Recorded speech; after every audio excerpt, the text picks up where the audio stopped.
الحمدللہ نحمدہ ونصلی علی رسولہ الکریم، اما بعد فاعوذ باللہ من الشیطان الرجیم، بسم اللہ الرحمن الرحیم۔ محترم ناظرین، السلام علیکم ورحمۃ اللہ وبرکاتہ۔ نماز انسان میں زہد یعنی دنیا سے بے رغبتی پیدا کر کے فکر آخرت پیدا کرتی ہے۔ سیدنا ابو ایوب انصاری رضی اللہ تعالیٰ عنہ بیان کرتے ہیں، ایک شخص نبی معظم صلی اللہ علیہ وآلہ وسلم کے پاس آیا اور عرض کیا، مجھے مختصر الفاظ میں نصیحت کیجیے۔ نبی صلی اللہ علیہ وآلہ وسلم نے ارشاد فرمایا، جب تم نماز پڑھو تو اسے الوداعی نماز پڑھ کر سمجھ کر ادا کیا کرو۔ اللہ اس شخص کا بھلا کرے جو اپنی نماز کی طرف متوجہ ہو تو خشوع و خضوع کا پیکر ہو، اللہ کے سامنے ذلت و پستی کا اعلیٰ ترین مظاہرہ کرے، خوف و وحشیت سے کانپ رہا ہو، توقع، رغبت اور امید کا دامن پھیلائے ہو، اور اپنی سب سے بڑی آرزو اللہ تعالیٰ کی ملاقات، اس سے مناجات، اس کے سامنے قیام و قعود اور رکوع و سجود کا بہترین اہتمام کرے، اور اس لیے کہ اپنے دل و دماغ کو خالی کرے اور فرائض کے ادا کرنے میں محنت کرے کہ اسے نہیں معلوم کہ اس کے بعد اسے کوئی اور نماز پڑھنے کا موقع دیا جائے گا یا پہلے ہی کام تمام کر دیا جائے گا۔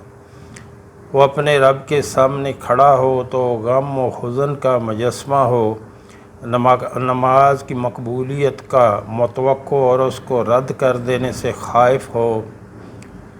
اگر قبولیت حاصل ہو گئی تو بامر ادا، اور اگر رد کر دی گئی تو بدبخت ہوا۔ میرے بھائی، اس نماز اور دوسری عبادات کا معاملہ کتنا نازک اور اہم ہے، اور غم اور حزن اور حسرت و خوف کا کتنا متقاضی ہے، کیونکہ آپ کو نہیں معلوم کہ اس نے آپ کی کوئی نماز قبول کی یا نہیں، اور آپ نہیں جانتے کہ آپ کی کسی نیکی کو قبولیت حاصل ہوئی یا نہیں، یا کوئی گناہ آپ کا معاف ہوا یا نہیں۔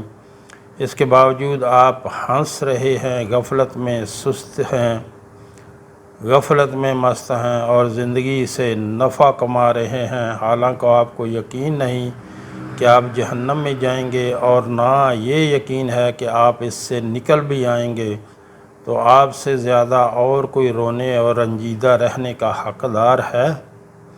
یہاں تک کہ اللہ تعالیٰ آپ کے اعمال کو قبول کر لے، پھر آپ یہ بھی نہیں جانتے کہ شام کے بعد صبح بھی کر سکیں گے، اور صبح کے بعد آپ پر شام بھی آئے گی، اور آپ کو جنت کی بشارت مل جائے گی یا جہنم کی۔ میرے بھائی، آپ کو اس عظیم خطرہ کی یاد دہانی کرا رہا ہوں۔ آپ تو اس کے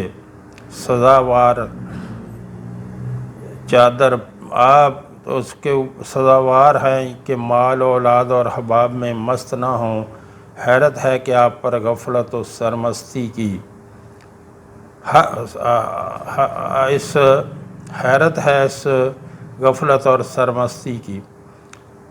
ہر لمحہ آپ زبردستی ہانکے جا رہے ہیں۔ میرے بھائی، آپ معینہ مدت کا انتظار کرتے رہیے، اور اس خطرہ سے غافل نہ ہو جائیے جس سے آپ کو سابقہ درپیش ہے، اس لیے کہ آپ کو موت کا مزہ چکھنا ہے۔ ہو سکتا ہے صبح یا شام آپ پر آ دھمکے اور آپ اپنی تمام ملکیت سے بے دخل کر دیے جائیں اور جنت یا جہنم میں ڈال دیے جائیں۔ ان دونوں کی صفات پر بڑی طویل گفتگویں ہو چکی ہیں، حکایات کا دامن بھر چکا ہے۔ کیا آپ نے عہد صالح کا یہ قول نہیں سنا؟ اب کیا آپ نے عبد صالح کا یہ قول نہیں سنا؟ مجھے حیرت ہے، جہنم سے بھاگنے والا سو رہا ہے اور جنت کا طالب خواب خرگوش کے مزے لے رہا ہے۔ اللہ کی قسم، اگر تو فرار اور طلب سے باہر ہو گیا تو ہلاک ہو گیا، اور تجھ سے بدبخت اور کوئی نہیں، اور کل عذاب یا فتح بدبختوں کے ساتھ تو روئے گا اور پریشان ہوگا۔ اگر تو کہتا ہے کہ میں جہنم سے فراری اور جنت کا طالب ہوں، جس قدر عظیم خطرے سے دوچار ہے، اس کے حساب سے تو اس کا احساس کر، اور خبردار جھوٹی آرزوئیں تجھے مبتلائے فریب نہ کریں۔ محترم ناظرین، اس کا مطلب یہ ہوا کہ آپ اگر جنت کے طالب ہیں تو پھر تو آپ کو دن رات جو ہے نیک عمل کرنے ہوں گے، نیک عمل کے پیچھے بھاگنا ہوگا، اور بڑھ چڑھ کر جو ہے نیکیاں کرنی ہوں گی۔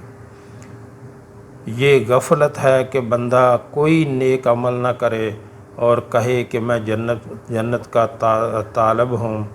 یہ خام خیالی ہے، اس میں کوئی سچائی نہیں ہے۔ اور جو بندہ جہنم سے ڈرتا ہو اور اس کی تیاری نہ کرے، یعنی جہنم سے ڈرنے کا یہ مطلب نہیں ہے کہ بندہ ہاں زبان پہ کہتا رہے کہ میں جہنم سے ڈرتا ہوں۔ جہنم سے ڈرنے کا مطلب یہ ہے کہ بندہ نماز کی پابندی کرے اور ذکر اذکار میں لگا رہے، اللہ کے آگے استغفار کرتا رہے اور گناہوں سے بچتا رہے، اور یہ ہے جہنم سے بچنے کے طریقہ کار۔ مومن اور مسلمان کی زندگی میں صبر اور نماز کی بڑی اہمیت ہے۔ اللہ کی راہ میں مصائب و شدائد کو جھیل جانے کا اہم ترین نسخہ صبر اور نماز ہے۔ یاد رہے کہ صبر کے بغیر تو کوئی کار خیر وجود میں نہیں آ سکتا، اور نماز کا لباب اللہ کے حضور دلی جھکاؤ کا نام ہے، جو ایمان و عمل کے میدان میں ثابت قدمی کے لیے سب سے بڑی مددگار ہے۔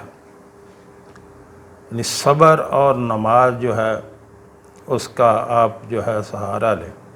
جن کے دلوں میں اللہ کے لیے عاجزی اور جھکاؤ نہیں ہوتا، ان پر نماز بہت بھاری ہوتی ہے، اور جو آخرت پر یقین رکھتے ہیں، نماز میں انہیں سکون اور قرار ملتا ہے۔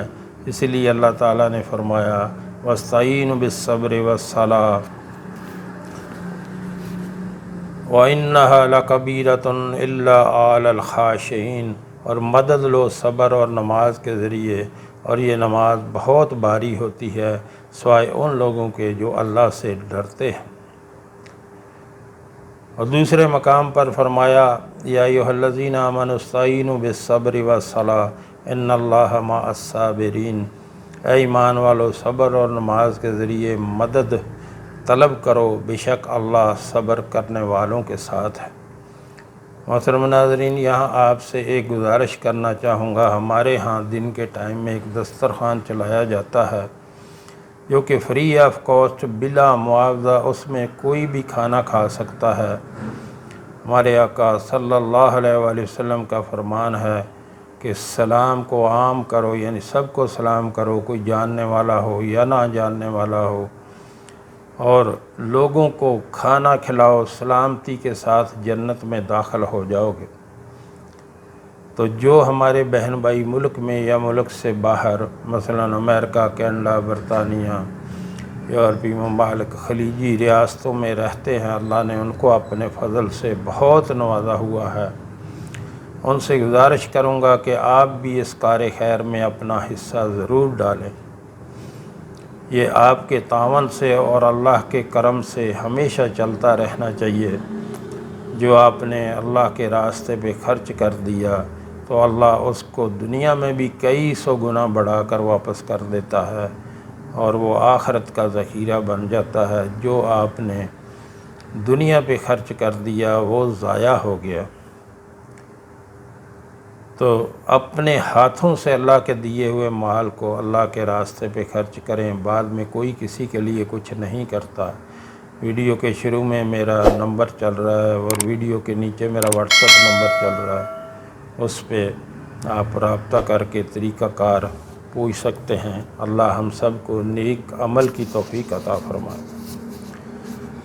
ڈاکٹر لقمان سلفی حفظہ اللہ اس آیت کریمہ کی تفسیر کرتے ہوئے لکھتے ہیں، اس آیت میں صبر اور نماز کی اہمیت بیان کی ہے اور بتایا ہے کہ مومن کی زندگی میں ان دونوں چیزوں کی بڑی اہمیت ہے اور اللہ کی راہ میں مصائب کو جھیل جانے کا اہم ترین نسخہ صبر اور نماز ہے۔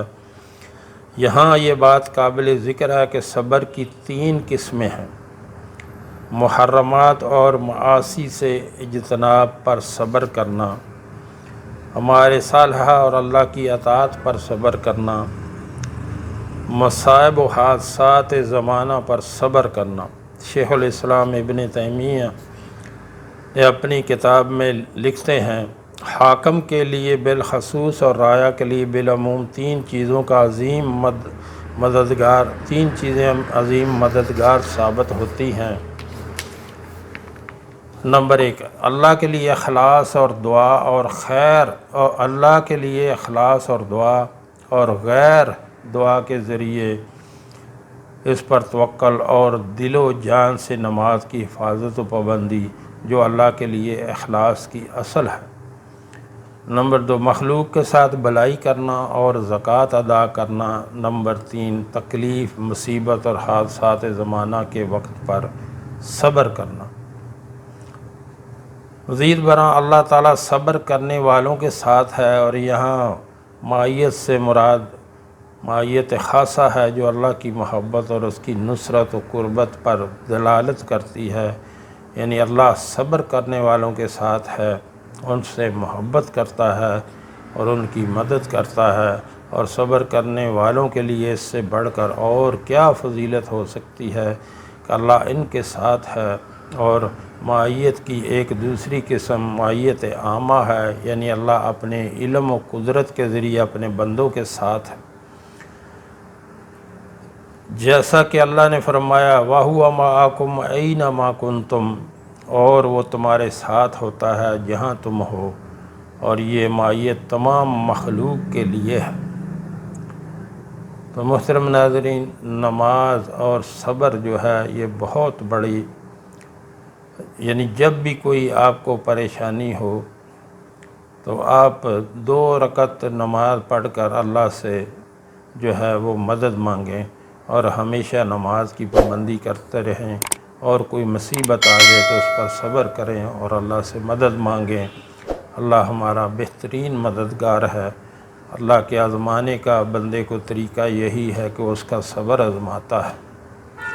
اس لیے بندے کو اگر کوئی اوپر کوئی مصیبت بھی آ جائے، کوئی پریشانی آ جائے، تو بندے کو صبر سے کام لینا چاہیے اور زیادہ سے زیادہ اللہ کو یاد کرنا چاہیے۔ جو ہم نے پڑھا، جو ہم نے سنا، اللہ ہمیں اس پر عمل کی توفیق عطا فرمائے۔ وآخر دعوانا الحمد للہ رب العالمین۔